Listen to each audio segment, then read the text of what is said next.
Naruto meets the Sage of Six Paths. These are the chapters that I thrive off of and love. These are the chapters that I feel are some of the best stuff in Naruto, and this chapter just started off some heavy shit.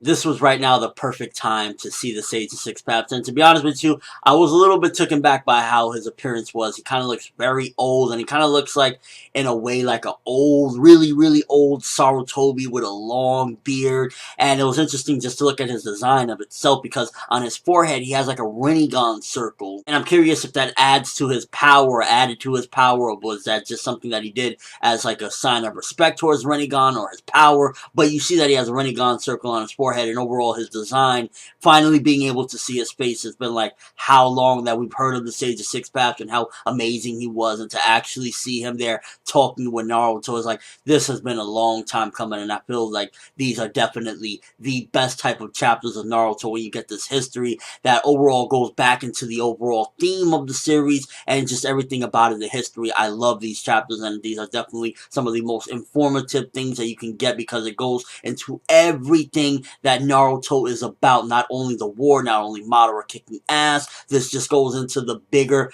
picture, the bigger thing of the story, the theme. So within this chapter, the Sage talks about his two children, and to be honest with you, the beginning of the chapter, while it felt very comedic because Naruto's like, oh, I don't understand what the hell you're talking about, you're talking like that, it made sense for Naruto to do that, and I definitely felt like it was very in character, because just like when Naruto met his mom and they kept on, yeah, and like, that comedic aspect of it is there, and it really just livens the characters and brings them to life. It really felt like this is something like out of the anime, because that's how their conversation was when Naruto met his mother, and kind of, just his personality coming out. And in this one, he's kind of like, yeah, I'm in a rush. Like, I don't understand what you got to say right now. And it really just felt truly like Naruto's character. So I like that Kishimoto didn't have the character out of character. And he's like, yes, I understand. He had him like, what are you saying? And the Sage had to adapt so that he could speak to Naruto. Because if not, it was just like him speaking with all these words and all these terms that Naruto didn't understand. So it really, truly felt like it was in character. And I love that part about it, because it was like, not only is it comedy, but it also just fits Naruto for him to be like, yo, bro, like, can you tone it down like 10 notches? Now, the whole thing with Ashura and Indra, we've been hearing a long time about the Sage's children, while one was similar to Naruto, one was similar to Sasuke, and finding out that at the end of this chapter that the Sage pretty much said, Naruto, you are pretty much the incarnation or the reincarnation of my son Ashura. I am pretty sure that that indicates that Sasuke is probably the reincarnation of Indra, and I wouldn't be surprised if when Madara and Hashirama were alive, they were also the reincarnation. Madara was the reincarnation of Indra, and Hashirama was the reincarnation of Asura, because they both look really identical to them, to be honest with you. While Naruto is, I guess he has some of those traits or whatever, he looks identical to, if anything, Hashirama. So they were probably the first reincarnations. And it just really shows how everything went into motion. And it was because of the Sage's decision that started off this continuing cycle of hatred between, it went from their clans to eventually the Uchiha and the Senju, and kept on getting passed down. It was his decision to let his hardworking son be the leader over the son that was gifted and given everything. And I love how it just really goes back into the overall theme of everything, like even from the early days with Rock Lee versus Neji, a gifted talent born like that, and hard work of Rock Lee. It just shows the whole theme, and it connects beautifully, and that's something that I really thought was very touching about this chapter and very good about this chapter, is that it goes back into the big theme. Even when you're getting all this stuff of the history and everything, you're getting the Sage of Six Paths there, which I love that in and of itself. That is just amazing to finally see. This has been coming a long time, and we finally got to see Naruto even interact with the Sage of Six Paths.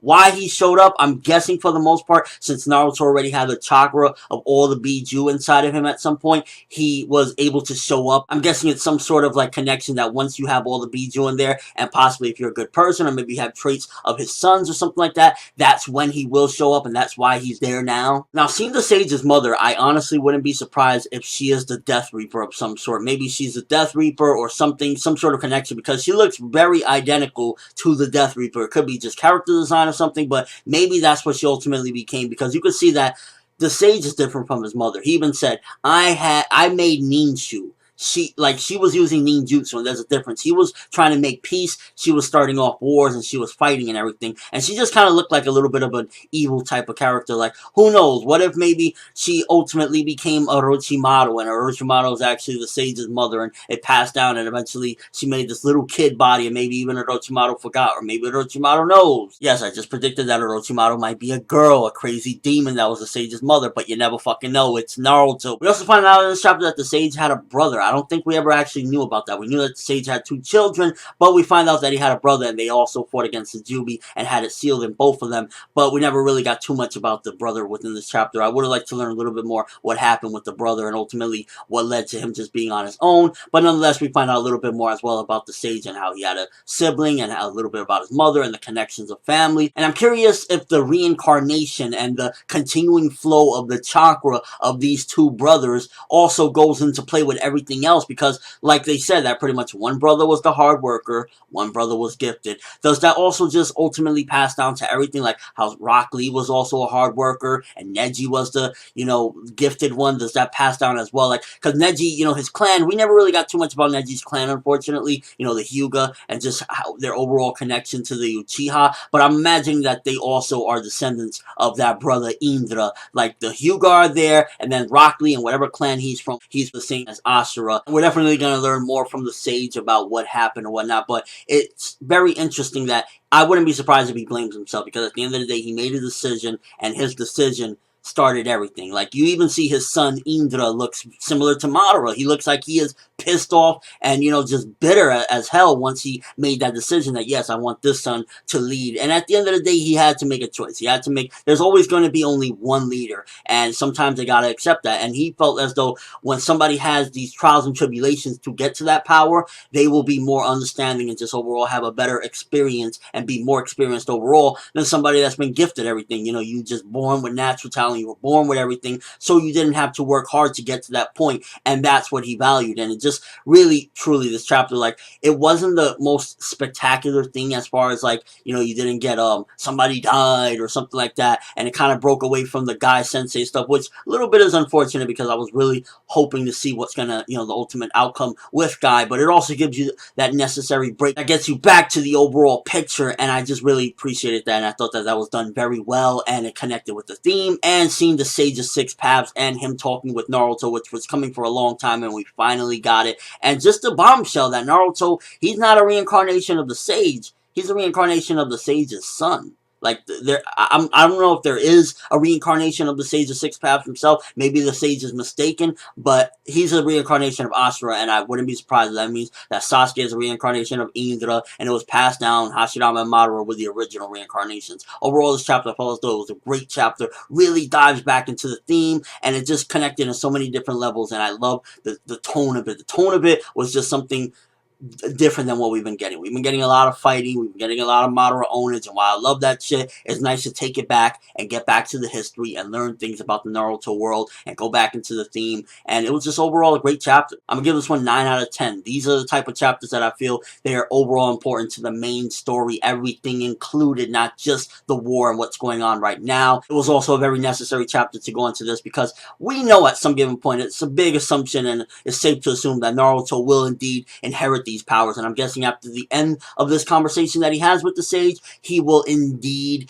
get those powers of the Sage of Six Paths. A little bit too comedy heavy and a little bit of stuff that we already know with this chapter, so definitely not a perfect chapter by any means, but it did go and dive into stuff that is important to the story, and it just really, honestly, I feel as though it was just great of a theme, and it really truly went back to what the story is originally about, and it kind of connected how the whole wheel went in motion of hatred. But let me know what you guys think. First of all, were you shocked to see the Sage of Six Paths? Did it annoy you that we kind of cut from Guy Sensei to this? I'm all for it. At the end of the day, we didn't cut to no bullshit. We cut to the Sage of Six Paths himself, getting to see his face, what he looked like, and just overall, what are your thoughts about his character design? Him having that Renegon on his forehead, and just kind of the way he is, because he's a very smart guy. guy. You could totally tell. If he can adapt to today's society of how they talk, he's a very intellectual person. And it's just really interesting, the whole thing of how it all started. And I'm imagining that there's going to be something to do where we're going to see either what happened with the Suns and why their chakra continued to